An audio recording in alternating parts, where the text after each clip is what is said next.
Okay, so the scene starts off with Atlas doing a magic show in Chicago, and he knows what he's doing. It wasn't no coincidence that the finest woman in the crowd was chosen to be the volunteer. Just peep the way she's looking at him. The ref must be asleep, cause there's no way this is fair play. These magic guys can't keep getting away with this. Guys are gonna have to start up in their game, otherwise their goal's gonna get taken by an absolute random who can pull flowers out of her hat. So Atlas does the trick on her, showing the card she picked on the building using the lights, which ends up getting them laid, and we over to New Orleans as Merritt's doing this hypnosis trick on this couple, and he ends up exposing the husband's affair to the wife while she's under hypnosis, so she can't even say nothing about this. And I know my homeboy would hate to be around a guy like Merritt. The amount of two-mans he has underneath his belt while he's been in a relationship, his secrets just wouldn't be safe around him. Merritt then blackmails the husband out of $250 to make the wife forget everything that he ever said. And we over to New York as Jack's doing a simple spoon bend trick. Some random guy comes out the crowd debunking it, so now Jack has to give him $100 because he was able to figure it out. He then leaves, Buddy tries to look for his wallet, and it turns out Jack not only stole that but his watch as well. The sleight of hand goes crazy. The camera then pans to LA as Henley's doing a piranha tank trick. She gets tied up, and not in that freaky Shannon Sharp way, but with real metal, and gets dropped into the tank. The timer starts for her to get herself out. 30 seconds goes by and she starts to panic, about to traumatize a random kid in the crowd. She tells one of the guys to help her out. He tries to break the glass, but it doesn't work. It's made out of Captain Man's skin. It's indestructible. She eventually gets the chains off, swims up, but it's too late. The piranhas are already coming down, and they immediately turn their water red. I know this is not how the crowd wanted to spend their Thursday night, but while everyone's panicking, Henley just gonna pull up in the crowd out of nowhere. The relief on Shorty's face over here is insane. She thought she just saw someone get murked, and after all of their tricks, all four of them receive a card saying they should pull up to a crib in New York on March 29th. And hey, I don't even know if I would trust this. I rarely even answer calls on no caller ID, let alone a card telling me where to go. What if I pull up and they're blasting KSI's music, straight torture methods? So we fast forward to all of them at the spot. Jack pulled up last and immediately starts fanboying over Atlas, just stroking his ego. Atlas then shows his card, seeing that his one says lover, and Henley's over here saying that he only lasted 3 minutes. Gang, I can't even hate, that's a very respectable time, better than certain guys' records. And yes, I'm talking about you, don't even try hide. I know about Max, you're reaching about 30 seconds. Jack then picks the lock of the crib and the squad go in to look around, and damn, that bathroom is dirty as hell. Must be where Speed be taking the showers, the way people be saying he smells. They make it to the living room to see a flower and a card with the card saying now you don't. Henley puts the flower into the water jug and the water starts to leak through into the logo, causing a bunch of dry ice to start to seep through. A bunch of lights then turn on and it projects the whole hologram of a plan for them, showing them a magic show they now have to go through with. Whoever's behind this done trap them like IG models going after NBA players, and the only one that somehow made it out. And from here the movie just fast forward to a year later as the squad are doing a show and have now established themselves as the Four Horsemen, and for their last trick of the night they're about to do something that's never been done before, rob a bank. Surely this can't be legal. They're about to watch a crime live in the flesh, which makes them all associates. And a guy like me, if I was there and got arrested, just send me a Happy Meal. I'm giving you all the information you need. And we also got Morgan Freeman over here in the crowd recording the show, and in this movie he's basically one of them anime debunkers. He be coming to every show recording them so he can debunk it later, and then jumping onto Reddit later on talking about some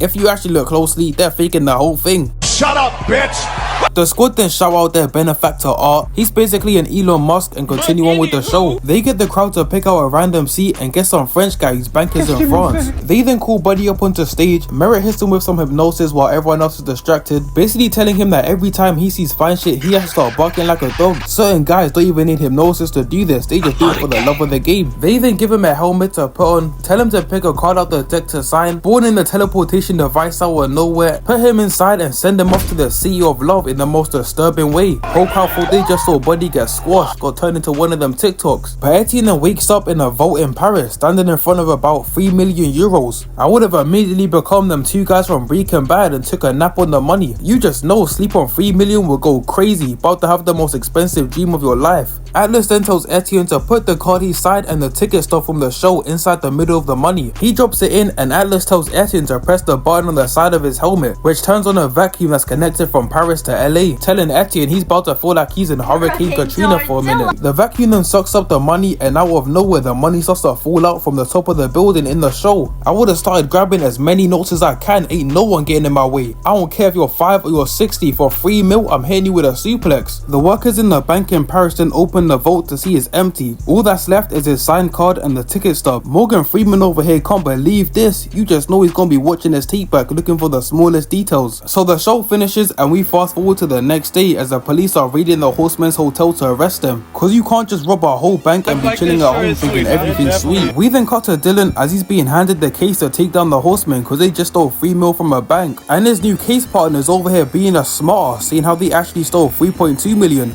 Shut your lame ass up. So Dylan's now mad cause he not only has to chase around a bunch of David Blaines, but he also has to set one Klaus Clown as his case partner. He asks if he can talk to Buddy that was a part of the trick, but she says she's already talked to him, he's useless. And this gets Dylan even more mad. I see that Shorty's mastered all techniques of rage bait. She must have learned from the best cause this is high level play right here. They then go to talk to Buddy anyways and Alma was completely right, he's useless. He fully believes he robbed the bank using magic. Dylan says this is BS and Buddy over here starts acting like he's Crollo out of nowhere. Started acting like he's bumping that Beethoven. Hey, and you can't even lie, that boy Beethoven was tough. I just know, back in them days if you got the aux and you didn't play Beethoven, you were getting kicked out the car. So they then decide to go to talk to Atlas cause Buddy over there was tweaking. And Dylan over here trying to get in his head saying he's about to wipe off that smug face of his. But it don't work. Atlas done got his heart broken way too many times. He's mastered the art of manipulation. Telling Dylan that he's always gonna be 7 steps ahead of him and wherever he is he's gonna be right where Atlas wants him to be. Dylan then gets up all angry about to pull out the Hulk, but Atlas switches over the cuffs to his hands. He then tells Alma to empty out the coke can and the keys for the cuffs are in there. Gang, can someone explain to me how this is even possible? The squad then get out of jail cause they have no way of proving they actually robbed the bank and Dylan now has no choice but to go to Morgan Freeman for help on how they did the trick. They pull up to the stage and Morgan tells them that he's an idiot if he actually thinks they robbed the bank and asks him if he wants a trip to Paris. Dylan jumps in the machine, they turn it on and he just falls through the ground onto a fake set. I knew it was fake.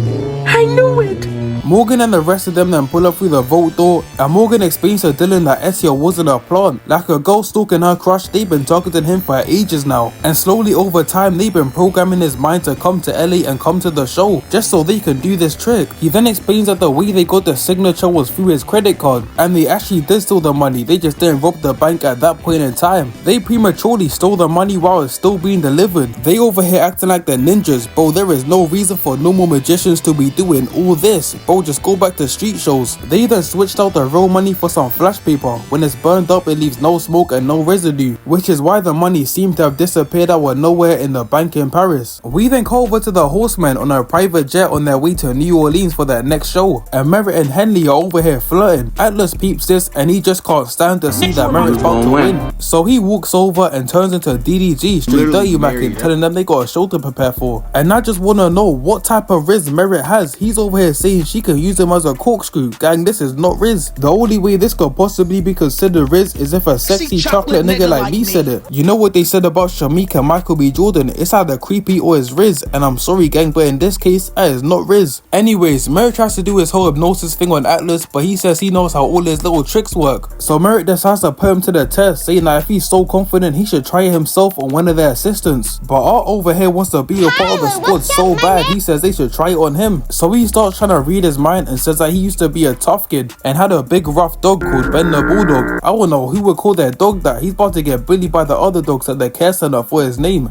Art then tells him that he's wrong. He used to be a spoiled little brat with a fluffy white cat called Snuffles. Atlas then decides to try again, going down the family route, saying that his uncle used to have a tough name, Paul Thompson. But Art tells him he's wrong again. His uncle's name was Cushman Armitage. These names are now getting out of hand. I know a girl called the River Now. Gang, what are your parents thinking? They must have been in the hospital thinking their names. Yeah, the River Now goes crazy. Doctor was standing there confused. I just know he felt sorry for that kid. So after failing twice, Alice just decides to give up. But remember this, it's gonna be important for what happens next. They then make their way over to New Orleans, but Dylan's already there. He's got a whole setup ready to catch them. The show then starts, and before doing anything, they immediately give a shout out to Dylan and Alma in the crowd. The way the crowd was booing them, you would think they were the ones committing the crimes. This is their job, they're just trying to get paid. They then continue on with the show with their first trick being Atlas and Henley putting a rabbit in a box. They hit the box with the abracadabra, open it up, and the rabbit's gone. But they then decide to debunk their own trick, showing that there's a mirror inside the box which creates the illusion that the rabbit's disappeared. A few tricks then go by with Jack becoming a soul car and Henley flying in a bubble like she's Michael Jackson, and now it's time for Merritt's turn. He hypnotizes a group of people to think they're American football players, and when they hear the word freeze, their job is to tackle the quarterback. I just know whoever's that quarterback is gonna be spamming that square button trying to throw the ball away. Them hits be hurting like crazy, messing up your whole equilibrium. Whoa, that was a good vocab word right there. Yes sir, vocab reacts. I just be unlocking stuff nowadays. Merritt then sends them back to where they were sitting and tells everyone to pull out a card underneath their seats which showcases their bank account. I know certain people in the crowd were embarrassed. They have about 3 cents in there. He tells a couple people in the crowd to read out their accounts and tells them that they're all wrong. They then call Art up onto the stage and bring out his account balance. Bro has a bit over 140 mil. All that will get you nowadays is a bag of Lay's potato chips and a half-eaten McDonald's cheeseburger. Merritt then says that everyone should pull out their flashlight and start warming up their paper and their real account balance will appear. They pull out a big one for Art and out of nowhere his number starts to change, going down 70,000, and a woman in the crowd stands up saying her account balance went up 70,000, and it starts to happen again. His account goes down a whole 280,000 big boys, and Art's over here confused. This is meant to be a normal magic show. Ain't nothing normal about losing 360k. The horsemen then make a confession. No one in this room was chosen at random. They were all victims of the hard time that hit the city, and during this time some of them lost their loved ones, homes, and even businesses, but all of them were insured by Tressler Insurance, Art's company, and he done scammed them all, left them out in the dust. So the horsemen decided to get their get back for them, started sending out Art's money to the crowd. The come up is insane. Imagine having a ticket and deciding not to go to the show. That's like pretending to be sick, missing school, and finding out LeBron was there on the same day. Completely crash out worthy. They then tell Art they were able to get the passcodes to his account because he'd answered personal questions without even knowing it. Back on the private jet on their way here, which is why I told you to remember that. Dylan then gets confirmation that is real. They actually done brought that Franklin safe. He runs over shouting freeze, and the people that were hypnotized charge at him, tackling him because he's a quarterback,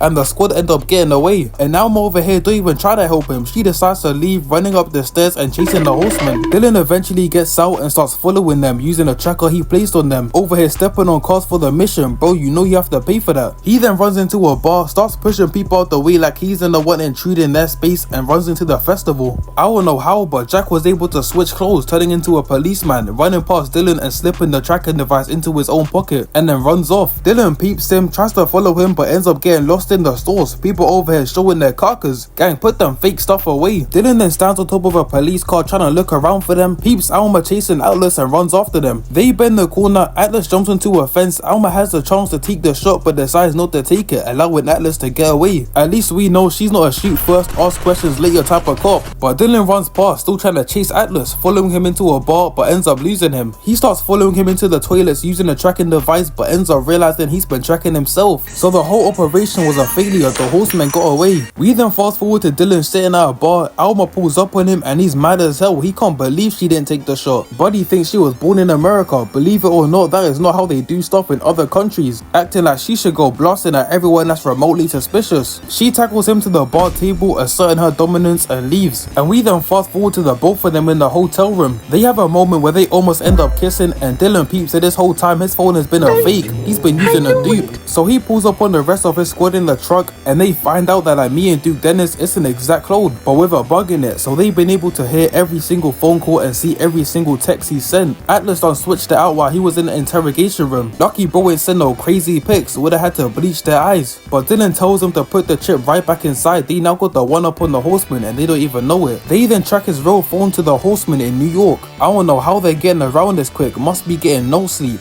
We then cut to the horsemen in New York. Atlas breaks the phone to stop the police from tracking them, and all of them are over here panicking. Jack's over here contemplating if he even wants to do this anymore. He ain't trying to be diddled in jail. But Atlas tells him to stick to the plan and burn the papers. Dylan and the rest of the FBI then pull up outside, and one of the overseers tells Alma she's not allowed inside the building, she has to stay outside. Got her mad as hell, she's trying to see all the action. Atlas, Henley and Merritt then leave, going down the garbage chute, leaving Jack alone to burn the papers. And the FBI raid the place like this is Diddy's mansion. Over here walking in on a mother trying to breastfeed, about to find 20 bottles of baby oil like this is Diddy's mansion, but this time it's excusable. So the three of them then escape, hopping in a taxi, and we got Morgan Freeman over here spying on them. The only reason he's here is cause Art was so heated about them taking his money, he hired him to take them down. Acting like bro's Batman, all he can do is write a report on Reddit Reddit say that they're fakes. Buddy's like 70 years old and Art's expecting him to go fight them in an Agni Kai, about to have him hitting the Yamcha pose by the end of it. Dylan and Agent Fuller then pull up in the apartment while Jack's burning the papers. Jack hides on top of a cabinet behind the door, sneaks up on Agent Fuller, puts a gag in his mouth and pulls down his jacket into the drain and turns on the shredder, about to completely obliterate his hands and turn bro into Captain Hook. Dylan then hears this coming over, but Jack takes off Fuller's belt, wraps it around Dylan's gun, throwing the gun at Fuller, destroying his future generations, punches Dylan in the face and slaps Fuller with the belt again for no reason. He's already tied up, he's not interfering in any way. Dylan then tackles Jack, but he pushes him into the fridge, runs off sliding underneath the table, hits a barrel roll over it getting grabbed, but takes Dylan's cuffs, tying him to the table and takes his radio. The other FBI agents then pull up to the crib asking if it's clear through the radio, and Jack's able to copy Dylan's voice, taking his whole flow word for word, bar for bar, telling the FBI agents that the apartment's clear, they should move on to door number 7. This has to be the most broken ability, and of course I'm going to use it for the wrong reasons. The amount of times I would catfish my homeboy is insane. I'm on the phone to him and he's over here thinking it's a 10 out of 10. Whole time it was me, D-Lo. Jack then throws the radio into the fire and Dylan's over here thinking this is the 1800s, pulling out a sword thinking he's about to have a duel. Jack starts throwing flash people at him like he's doing the fireball jutsu, grabs the sword from Dylan, throws it up into the air but gets kicked into the curtain and just disappears. Dylan spots him through a mirror throwing a crate at it, but Jack pulls up above him, jumping away but gets kicked in the back.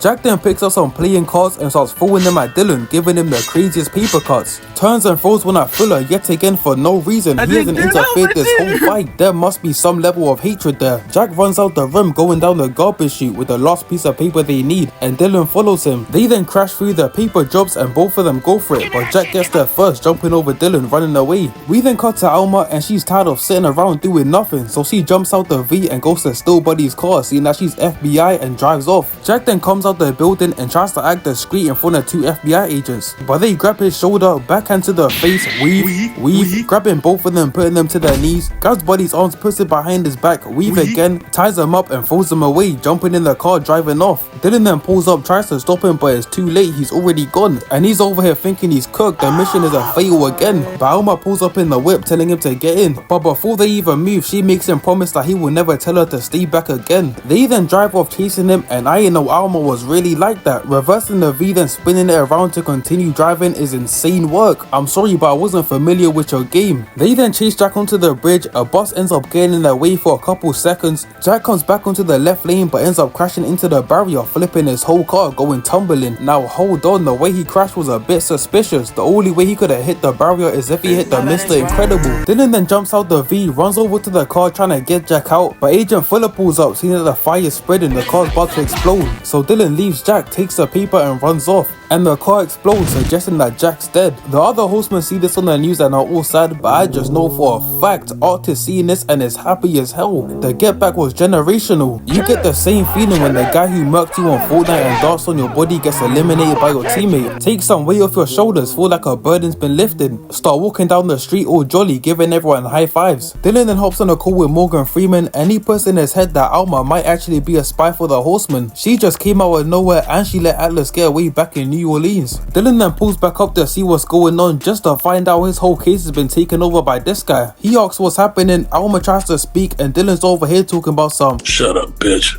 Cause like finding out your girl's stories from the past, he no longer trusts her. Buddy over here then tells Dylan that the paper he grabbed shows him that the horseman's next target is this vault. So we then fast forward to them pulling up to the building with the vault in it. They go into the room just to see that the vault is already gone. And Buddy over here says that Baldy over there just called them, telling them to move the vault. But he says he did no such thing. And this is a hint of Jack still being alive, cause you know he has the facilities for that. They then run outside, stop the truck, open it up just to make sure the vault is in there. And the boss says they're gonna follow the vault wherever it goes, cause it will lead them straight to the horsemen. We then fast forward to around the time the show's about to start. Some random lady opens up the vault and she's met with Agent Fuller and Dylan pointing blicks in her face, and then everyone spawns in pointing the poles at her. Got her feeling like she just said LeBron's not the GOAT at a school lunch table. Suddenly the whole lunch hall starts looking at you crazy, but Morgan Freeman pulls up telling them to put down the guns. That's his assistant, and he says he's been following the horsemen just like Dylan has been, but Dylan ain't buying it. He's saying he's the 5th horseman. So Morgan tells him to open up the safe. He's about about to look like an even bigger idiot. So one of the guys goes to open up the vault just for the lock to fall off, being held up by some rope. Dylan pulls it to the end, the door explodes open just for them to see that the vault is filled with balloons. The horsemen done tricked them again. We then fast forward yet again to the actual star of the show, and the horsemen say for their final act they want to set something straight, disappearing off the screen and reappearing back on the roof. Dylan and the rest of the feds see this running over, but Alma pulls up telling him he's going in the wrong way and he knows it, reminding me of my homegirl after I tell her not to go back to her ex and she still decides to go back anyways. Like, bro, you know what's gonna happen. So the FBI and Alma and Dylan go separate ways, with the FBI running up to the roof tackling the horsemen, but finding out they're just dressed up dolls. Guys about to be able to do the same thing with LeBron's new Barbie doll, about to take Glaze into a whole new level. The horsemen actually pull up on the roof that Dylan and Alma are on, saying that their fans have been amazing and loyal and they've loved every minute of the shows. They hit the instant transmission to a different platform and see their time has come to an end and start running to jump off the roof. Got me feeling like they mean it in a different way. Dylan then goes to take the shot, Alma stops him and the horsemen jump off the building, turning into money. This is now the third time the crowd came up from one of these shows. After the second one, I just know the crowd ain't even coming for the magic no more. They just know their account's about to be up. The transaction has landed into the account. The balance is up now. It's uptown. Dylan and Alma then realize that the case is over. The horsemen go away and there's not even a point in following them anymore. They share a kiss as it's about to be their last time seeing each other and Alma leaves. And all I gotta say is Bruce couldn't bag Black Widow, so he had to move on to a French thing. And hey, I ain't even mad at it. Agent Fulham then pulls up on Dylan, showing him the money ain't even real. It's got their faces printed on it. The real money's in Morgan Freeman's car. They don't set him up. The police come to arrest him, thinking he's the one that stole the money from the vault. Dylan then pulls up on Morgan in jail and he's over here doing anything to prove his innocence. He gets to explaining exactly how the horsemen did it, saying that they used a rabbit in the box trick to trick them into thinking that the vault was gone, when in reality it was there the whole time. And Jack was the one that came to steal the money after the FBI was gone, saying that he pulled a Negan and faked his own death. The horseman now planned that whole situation out, and as he's explaining, he realizes that the horseman must have needed an inside man to do all this. He turns around and Dylan's disappeared from inside the cell. He reappears on the outside and Morgan realizes that he's been the fifth horseman this whole time. When I saw this movie for the first time, I couldn't tell you how shocked I was. Got the same feeling after finding out that Snape was a good guy after all them years of torturing Harry. Couldn't stop thinking about it for at least a week straight. And can we just take a moment to appreciate Dylan's acting skills? He's been tweaking out this whole movie, knowing damn well he's chasing himself. Dylan then leaves, saying he's stupendously happy to see Morgan behind bars, and pulls up on the horseman in a park. They had the same reaction I had. He's been 20 steps ahead of them this whole time. Dylan then says he's been watching them for a while. He was even there at the start of the movie during all their tricks. He then jumps on the merry-go-round, disappears, and tells the rest of the squad to do the same, officially admitting them into the eye. Hey, a guy like me, I would have hopped on one of them horses and started riding, pause, like I'm following Captain Irwin. Anyways, this is now the end of the movie, and I ain't gonna lie, I forgot how much of a banger this was. I'm gonna do the second one soon enough, but hopefully you enjoyed this video. All glory to God, and I'll catch you in the next one. Peace.